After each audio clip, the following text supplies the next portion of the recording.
আসসালামু আলাইকুম, কেমন আছেন সবাই? চলেন আপনাদের আজকে একটা জিনিস দেখাই।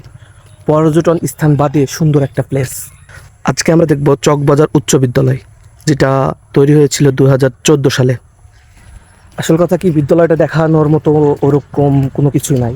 কারণ স্কুল কেমনই বা হতে পারে, কোন স্কুল ইট দিয়ে তৈরি, কোন স্কুল টিন দিয়ে হয়। কিন্তু দেখানোর বিষয় স্কুলটার আশেপাশের পরিবেশটা।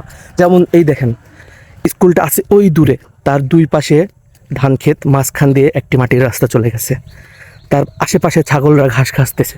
মানে আসল কথা কি, আমি একজন প্রকৃতি লাভার। মানে এরকম দৃশ্য দেখলে নিজেকে আটকে রাখতে পারি না, মিশে যায় এগুলোর মধ্যে।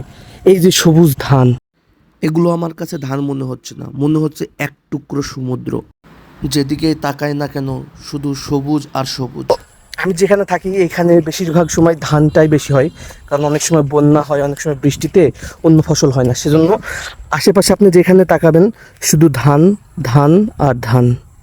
মানে আসল কথা কি, এটা হলো প্রকৃতির একটা সৌন্দর্য, যে পুরো মাঠের মধ্যে শুধু একটা স্কুল, তার চারিপাশে ধান, ধান আর ধান। আশা করি ভিডিও আপনাদের ভালো লাগবে। যদি ভালো লাগে তাহলে একটা লাইক করেন। ধন্যবাদ।